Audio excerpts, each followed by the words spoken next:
Kembali lagi bersama saya Asep Tapip dalam Ngopi PJTP Jabar Pisan. Mari kita lanjutkan obrolan tadi ya, ketika ternyata anak-anak masih fix mindset dan menganggap sholat itu hanya kewajiban dan tiang agama, sehingga bebannya itu seolah-olah terpaksa gitu kan, karena untuk melaksanakan kewajiban. Jadi psikologi sholatnya, pengetahuan mendalam tentang sholatnya belum dipahami. Begitu kan Pak? Betul, sangat betul sekali. Jadi dalam ilmu psikologi itu, segala sesuatu yang kita lakukan itu datangnya dari otak kita.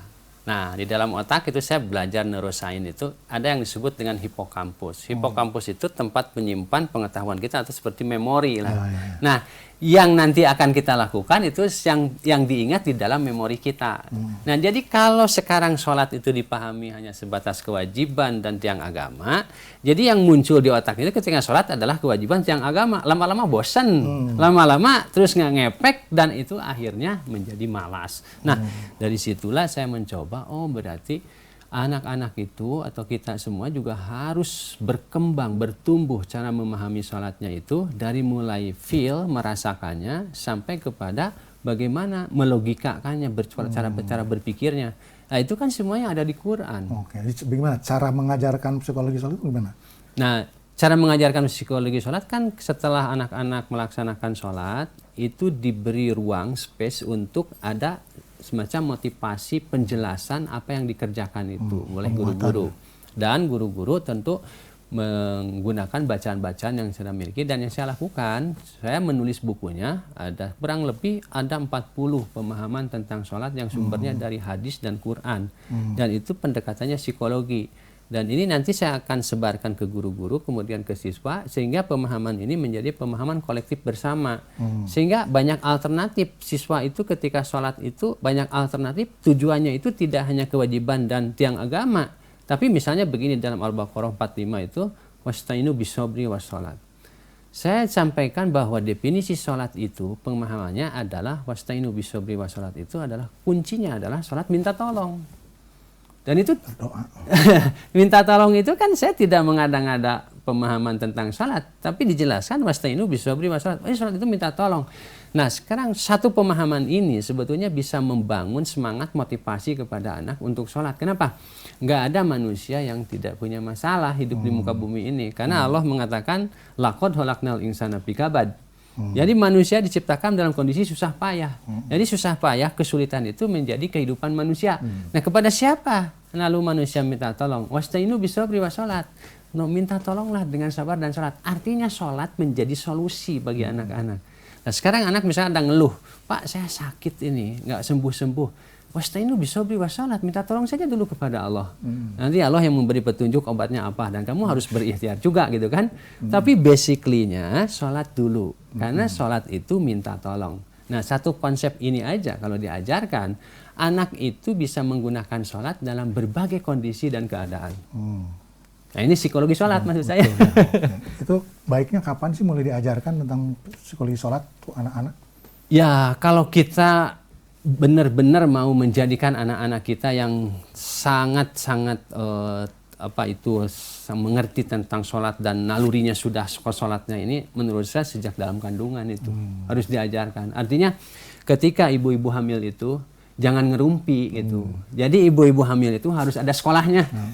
Nanti mungkin kita bahas di segmen baca ilmu tentang sholat gitu ya. Iya, jadi misalnya gini, gitu. kalau ngajarin seorang ibu mau ngajarin anaknya ahli sholat, suka sholat, jangan ninggalin sholat gitu. Ya ketika hamil itu ibu-ibunya itu harus rajin sholat. Iya, Duhanya digarap, tahajudnya digarap, rawatibnya digarap, apalagi 5 waktunya. Saya yakin anak-anak kita yang akan jauh dari apa yang dilakukan ibunya ketika hamil. Memang belajar harus sejak awal ya. Sejak awal. Gitu. Dan sejak TK, SD, SMP, SMA menurut saya basic itu. Kecuali kampus selesai. Kampus sudah mandiri, sudah dianggap dewasa lah. Kalau sudah menguasai psikologi sholat, ada sih bukti manfaatnya seperti apa sih? Bukti-bukti manfaat dari psikologi sholat gitu. Ya, saya melihat ini kalau sudah psikologi sholat ini dipahami, artinya apa? Anak-anak itu tidak akan melaksanakan sholat karena program. Gitu. Kan selama ini, kenapa kamu sholat? Jawabannya, karena program. Kamu masuk neraka nanti. Gitu. Karena apa? Ya niat sholatnya karena program, niat sholat itu karena Allah, saya bilang. Terus harus ada dalilnya apa? Nah, jadi artinya ketika anak-anak sudah memahami psikologi sholat, anak-anak itu tidak perlu lagi disuruh untuk melaksanakan sholat. Karena sholat menjadi need, menjadi kebutuhan ketika dia galau, ketika dia merasa tidak nyaman. Bahkan mungkin anak-anak muda yang sekarang merasa didolimi oleh temannya, dibully oleh temannya, kemudian dia juga ya langsung ada hubungan asmara ya, walaupun anak-anak lah gitu lah, pasti terjadi seperti itu. Jadi dia akan cepat bisa menyelesaikan masalah melalui sholat. Jadi sholat itu dengan memahami psikologi sholat, ini akan menjadi solusi dan setiap orang tidak perlu disuruh-suruh lagi sholat. Jadi kalau ada jadwal duha itu nggak usah dicari-cari ya. Nggak usah. Masih banyak anak yang ngumpet di WC gitu Ya, kan. Selama anak yang ngumpet di WC, ada yang ngumpet di kantor, ada yang ngumpet di belakang. di kelas. Nggak perlu saya. Nanti dia akan datang sendiri, ngapain saya ngumpet? Yang rugi saya kan. Yang betul. Nah, jadi dipakai, refleksinya akan muncul gitu, berpikir reflektifnya. Dan itu menanamkan itu amat sulit ya, karena memang harus ada teladan juga. Yes, Karena sangat sulit. terkadang kan guru-gurunya juga tidak terlibat juga. Yes, jadi permasalahan sholat itu bukan permasalahan di anak-anak, tapi masalah di orang dewasa juga. Maka itu penting psikologi sholat itu dipelajari, dan nantilah bukunya kalau udah terbit nanti saya bagikan. Baik, pemirsa nih udah janji nanti kalau sudah ada bukunya dibagikan tapi dibeli tentu saja.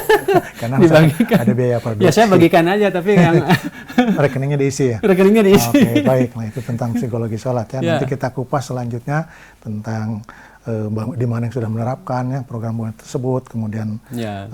apa intinya dari psikologi sholat itu apa, nanti kita lanjutkan di segmen berikutnya setelah yang lewat beberapa ini. Silakan.